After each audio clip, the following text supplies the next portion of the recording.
દેવગઢ બારિયા જયદીપ જિલ્લા રમતગમત સંકુલ ખાતે સાંસદ ખેલ સ્પર્ધાના આયોજનને ખુલ્લું મૂકતા મંત્રી બચુભાઈ ખાબડ સાંસદ ખેલ સ્પર્ધા થકી દાહોદ જિલ્લા રમતગમત સંકુલ નિર્માણ સાથે ઇન્ટરનેશનલ કક્ષાની રમતોની પણ સુવિધા ચાલુ કરવામાં આવી છે, જે અંતર્ગત દેવગઢ બારિયા ખાતે ₹6 કરોડના ખર્ચે એથ્લેટિક દોડ માટે સિન્થેટિક ટ્રેક ₹4.40 લાખના ખર્ચે સ્વિમિંગ પુલ તેમજ અનેક જુદી જુદી રમતોની સુવિધાઓ કરોડોના ખર્ચે બનાવવામાં આવી છે, જેનો લાભ લેવા ખેલાડીઓને મંત્રી બચુભાઈ ખાબડ દ્વારા અપીલ કરવામાં આવી હતી અને વધુમાં જણાવ્યું કે આ પાવન ધરતી પરથી ખેલાડીઓ રમત રમી જિલ્લા અને ગુજરાત રાજ્ય તેમજ દેશનું નામ રોશન કરે તેવી અપીલ પણ કરવામાં આવી હતી।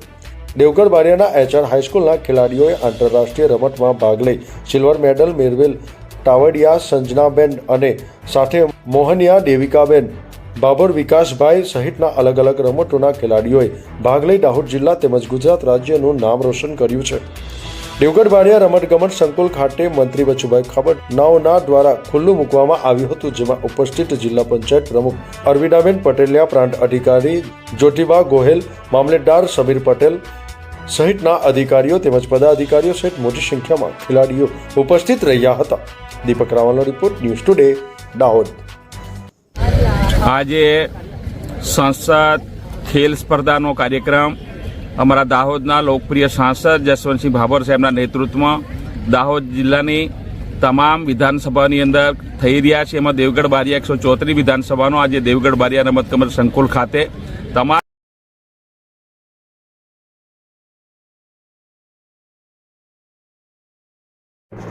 દેવગઢ બારિયા જયદીપ જિલ્લા રમતગમત સંકુલ ખાતે સાંસદ ખેલ સ્પર્ધાના આયોજનને ખુલ્લું મૂકતા મંત્રી બચુભાઈ ખાબડ સાંસદ ખેલ સ્પર્ધા થકી દાહોદ જિલ્લા રમતગમત સંકુલ નિર્માણ સાથે